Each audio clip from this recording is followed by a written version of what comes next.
Kung 13 na sa kanila, congratulations. We know how you got it, sa pananakot, panunuhol, sasabihin, ikukulong. But sabi namin na anytime na 13 kayo, kayo na mamuno. Pero hindi magbabago principle namin.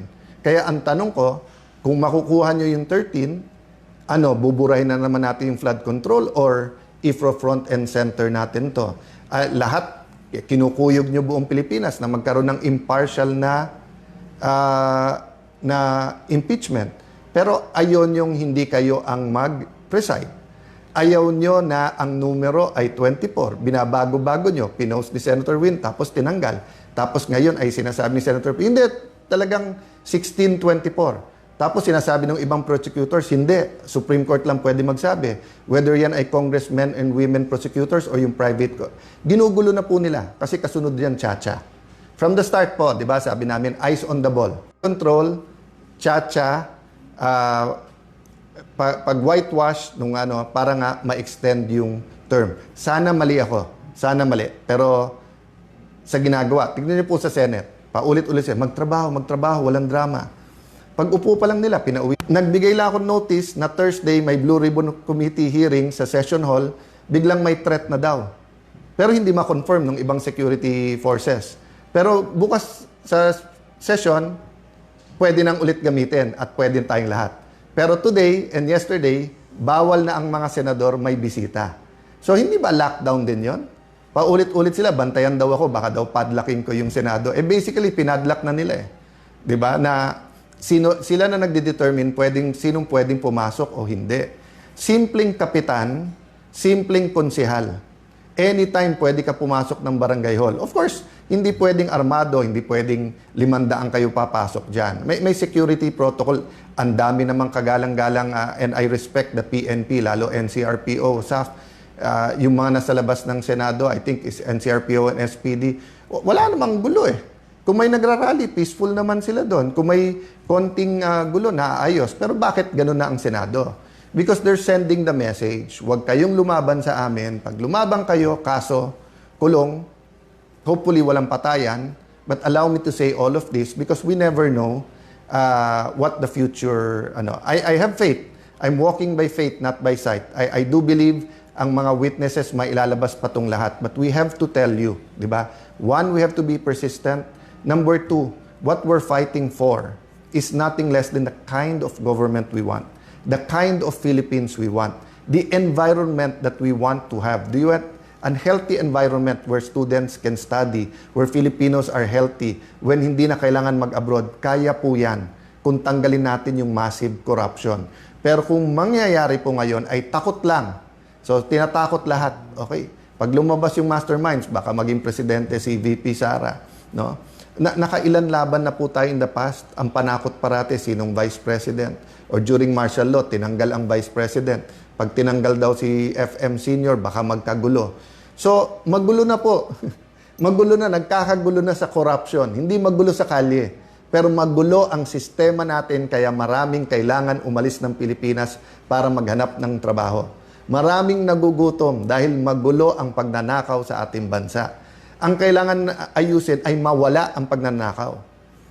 Hindi yung ayusin yung pagnanakaw na yun ang ginagawa ngayon. So, nung sinabing magulo kasi sa pagnanakaw, ayusin pagnanakaw, ayusin natin tahimik, sino lang, tama lang, medium-size maleta lang. Hindi po. We have to change all of that and we have that opportunity. So, let me sum it up, no? The Blue Ribbon Committee, habang yan po ay legitimately under sa grupo, we will support Senator Dante Marcoleta. He is under much pressure. Baka nga kasuhan na daw, baka labasan na ng warrant of arrest.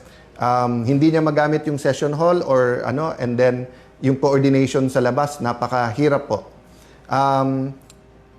Witnesses, be strong, be steady in any way you can. Tell your story because you never know if you'll have the opportunity or not. Special session, we continue to discuss but obvious sa amin, ang target dito ay kunin ang Blue Ribbon Committee at i-secure yung Senate presidency. Actually, pinag-usapan namin ng grupo, kunin na nila lahat, Senate presidency, lahat ng committees. Pero kung sincere sila, iwan sa atin yung Blue Ribbon Committee para ang buong katotohanan. Mag-attend sila. Hindi naman natin gusto ng hearing na isang side lang nandun, pero hindi bibigay. Supreme Court, pray that it will be taken up. Pray for all the justices. Pray na ma-articulate ng both sides yung kanilang stand. Diba? Tapos Senate, pag-pray nyo po, kasi ang Senate is the last bastion of democracy. No? Yun ang sinasabi na, ibig sabihin po, pag napatahimik na lahat, nandyan yan. Kasi dumating ang time in martial law, pati media, kaya nga hangang-hanga dati ako nun sa Malaya at saka sa Inquirer, dahil nga may boses ng oposisyon. Ngayon, you know, ang style nila is hindi patahimikin yung media, kung hindi guluhin, di ba? Tignan nyo ha, yung sabihin lang, wag tawagin 18 Marines. Bakit? Hindi ba sila dating Marines?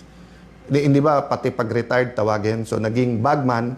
Ang bagman po, yun yung taga-kuha mo ng pera, hindi yung taga-buhat ng pera. So yung mga bagman po, yun po ang sinusumbong nung 18. Hindi po sila bagman. O, tapos ngayon, ano na lang, former employees of Zaldico. At yung mga media, sumusunod yung iba. So, ang Malacanang na pala nagdidikta how to describe a witness. No? Ako hindi ko dinidikta sa media. But ang sinasabi ko lang, that's the kind of environment we have now.